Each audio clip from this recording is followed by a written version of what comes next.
Magandang araw, sambayanang Pilipino, magandang araw mga kababayan.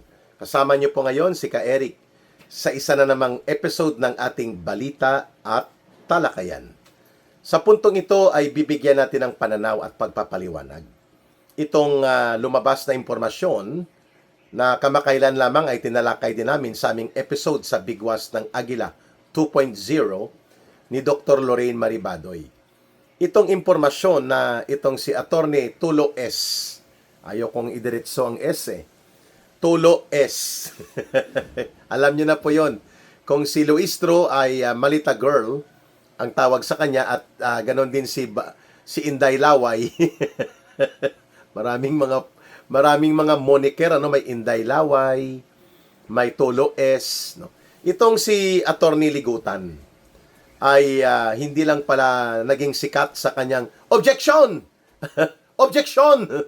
na sinabihan siya ni Senator Presiding Judge of the Senate Impeachment Court, Chis Escudero. Attorney, you sound frustrated already. No, Your Honor, I'm patient. I'm very patient. Dahil nga ginisa ng tulo-tudo at nadurog ang kanyang testigo na diskartidor na NBI agent na kumakaharap para ito sa maraming kaso.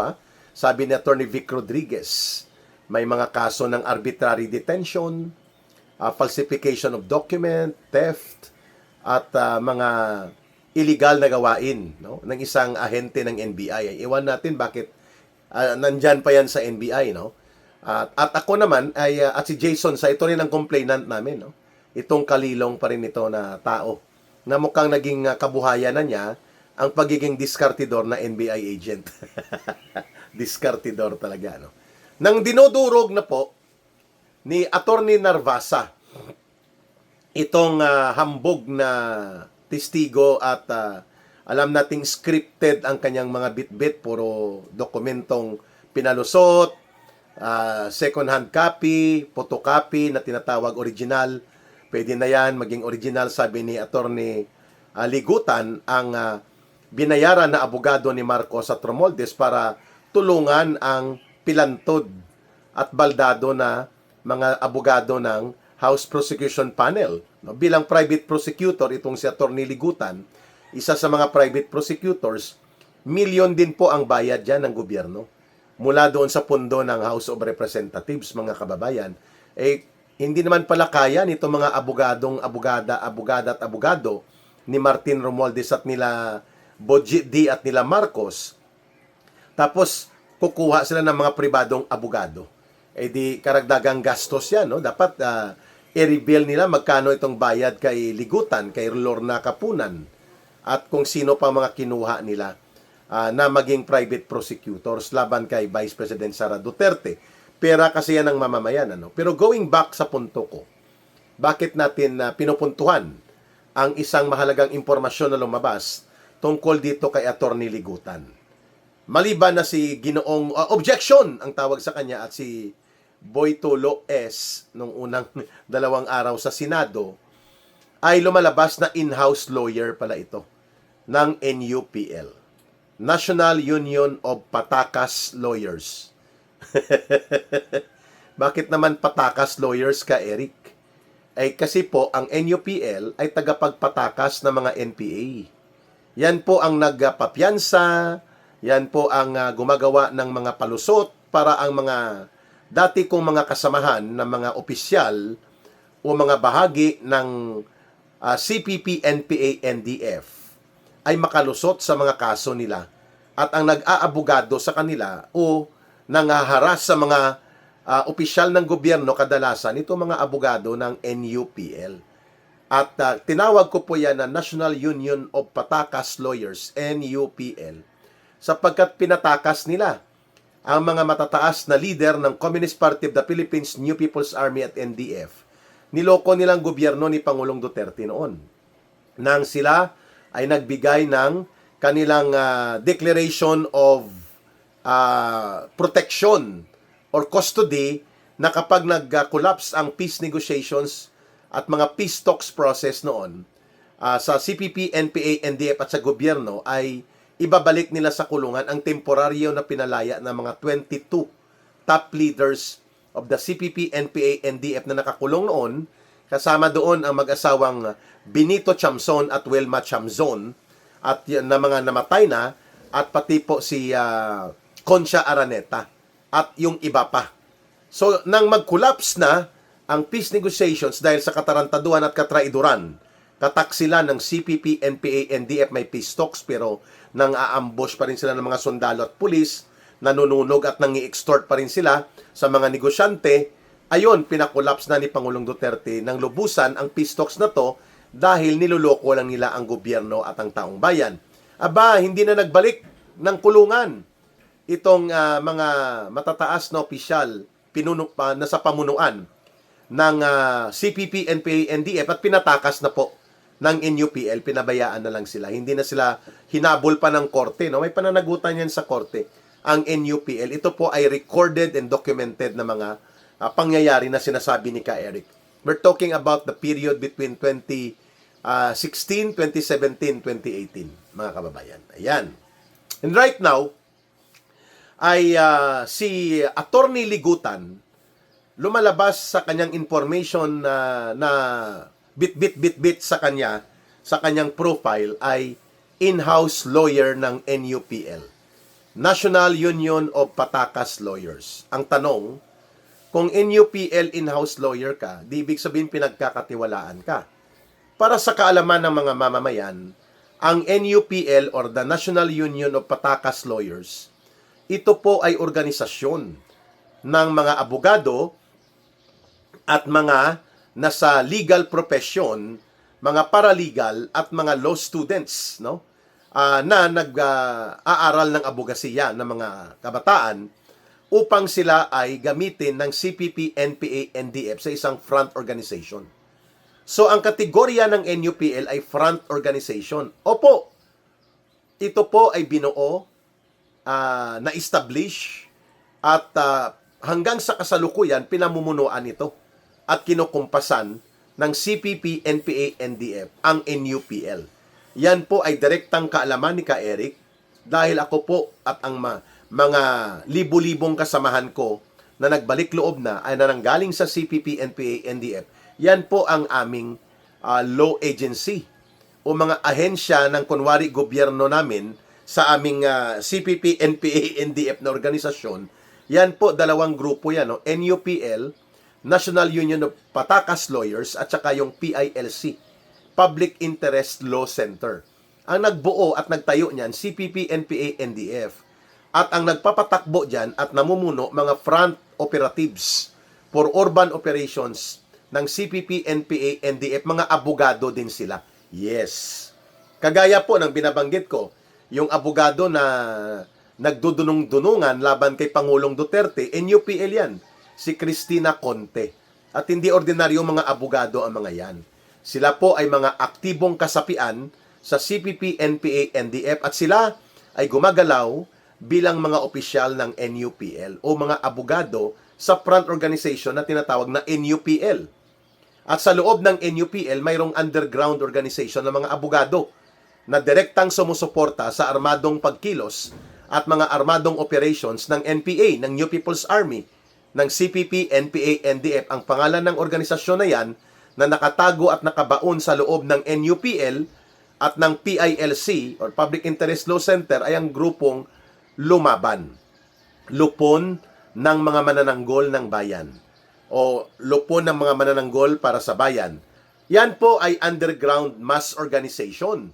At ito ay kinukumpasan din ng CPP, NPA, NDF at na-designate po ito bilang terrorist or na-declare. Na-declare po ito ng otoridad ng gobyerno ng Anti-Terrorism Council noong 2021, I think, na taon sa isang resolusyon na inilabas ng Anti-Terrorism Council ng Philippine Government. Ang lumaban o lupon ng mga manananggol ng bayan ay tinagurian na miyembro at bahagi ng terrorist organization ng CPP, NPA, NDF. And that is still a very clear standing resolution na hindi binawi ng Anti-Terrorism Council. simula pa noong 2021, mga kababayan.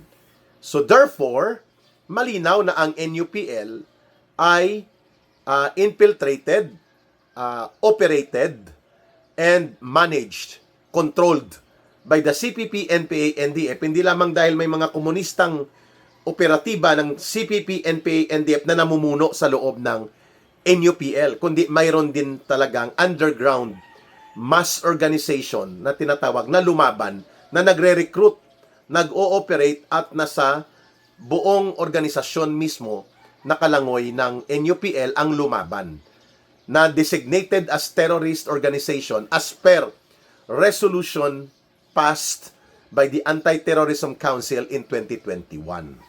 Ang tanong ngayon dito kay Attorney Ligutan, ano ang relasyon niya sa CPP, NPA, NDF? Siya ba ay recruited noong panahon ng kabataan niya kasi nag-aral ito sa isang infiltrated school ng CPP, NPA, NDF na ini-infiltrate nila hanggang sa kasalukuyan, ang University of San Carlos sa Cebu City. At doon nga nahuli at na-raid ng gobyerno natin noong I think 2022 or something 2021 din, itong grupo nila Ginoong Chad Buok na nagpapakilalang mga mobile lumad schools from Mindanao, na nag-refugee daw sila doon sa retreat house na kontrolado ng mga redemptorist na mga pari, na sila din ang nagmamay-ari nitong University of San Carlos. Sa Cebu din po ito, mga kababayan. At yun pala, mga NPA operatives at mga Communist Party cadre galing Mindanao na naghakot ng kabataang mga katutubo at itinago nila doon. Kunwari, may mobile school sila nandoon sa loob ng compound ng pagmamay-ari ng Redemptorist Group, including ang area na malapit lang sa University of San Carlos compound sa Cebu City. So kung doon nag-aral at doon po naging kabataan itong si Attorney Ligot, hindi ko siya inabot younger ito sa amin, siya ba ay na-recruit noon sa hanay ng CPP, NPA, NDF bilang kabataan? Dapat niyang sagutin ito dahil mahalaga po ito sa kanyang pagiging private prosecutor. Dahil alam natin po na ang interes ng CPP, NPA, NDF ay i-infiltrate ang bawat proseso at ahensya ng gobyerno para masabotahe po ito. At nagagawa nila ngayon yan sa ilalim ni Marcos at nila Romualdez dahil nagkakaroon ng informal tactical alliance.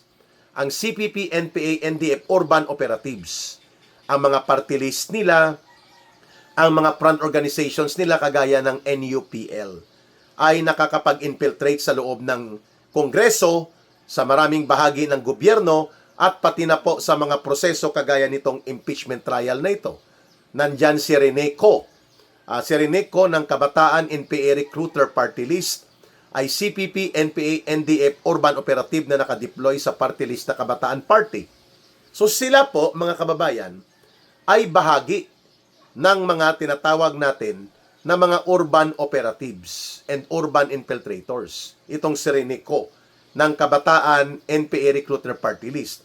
Si Attorney Ligot ba bilang in-house lawyer ng NUPL, nagtatanong ang taong bayan, siya ba ay na-recruit noong kabataan niya o nagsisimpatya lang at alyansa lang siya ng CPP, NPA, NDF? Bakit siya naging in-house lawyer ng NUPL?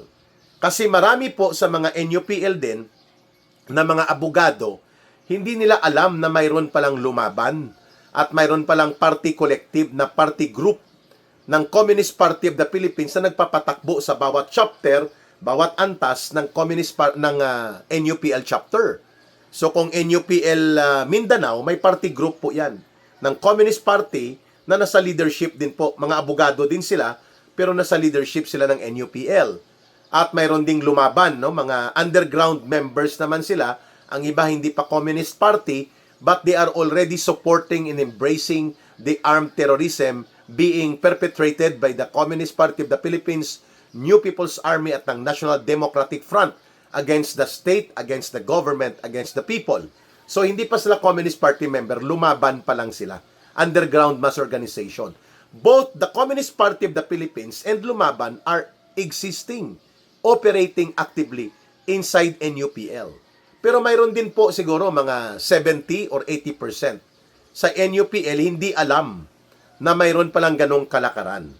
Kasi ang mga abogado na interesado sa so-called packaging and imaging na pagiging human rights lawyer, human rights advocate ka, human rights defender ka, na-attract sila dito sa NUPL at parang kung ikaw ay totoong abogado na nagmamahal para po sa kabutihan ng mga ordinaryong mamamayan, na-attract ka na magbigay ng voluntary service.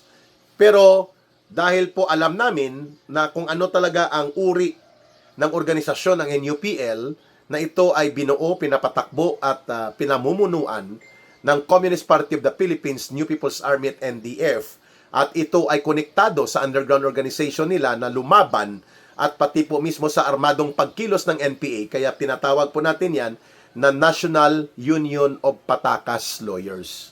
Kasi nga, para ma-expose ito na tagapagpatakas at tagapagtanggol ito ng mga NPA at ng Communist Party leaders and operatives. Ngayon, ang tanong sa impeachment trial ni Vice President Sara Duterte, hindi lang pala, mabuti at wala doon at wala namang kakayanan yata na maging maayos na abogado itong si Rineco ng Kabataan NPA Recruiter Party List, tagapagsalita lang siya or tagapagsinungaling para sa impeachment trial na ito. Itong si Atty. Ligot, naka-attract ng atensyon po sa atin. Itong pagiging bahagi niya as in-house lawyer ng NUPL. So siguro dapat maipaliwanag ni Atty. Ligot ano ang kanyang kaugnayan sa CPP, NPA, NDF if indeed hindi siya bahagi nito, at kung hindi siya bahagi nito ng organisasyon ng CPP, NPA, NDF na lumalangoy sa NUPL na inilagay niya na in-house lawyer siya ng NUPL, ano ang relasyon niya sa CPP, NPA, NDF? At kung hindi siya CPP, NPA, NDF, na itatanggi niya naman sigurado yan, o sasabihin niya, nire-red tag ako ni Ka Eric at ni Lorraine Badoy, ikaw naglagay sa sarili mo na NUPL ka, at alam po namin kung ano ang NUPL, recorded po yan, sinabi ko na kanina kung anong background nito, at sa loob niyan may 2 unit ng mga kalaban ng gobyerno na nagpapatakbo at nag-ooperate ng NUPL. Ang Communist Party of the Philippines, na siyang nagpapatakbo ng NPA at ng NDF, at saka yung lumaban na miyembro ng NDF at sumusuporta sa NPA, ang lupon ng mga manananggol ng bayan. Okay.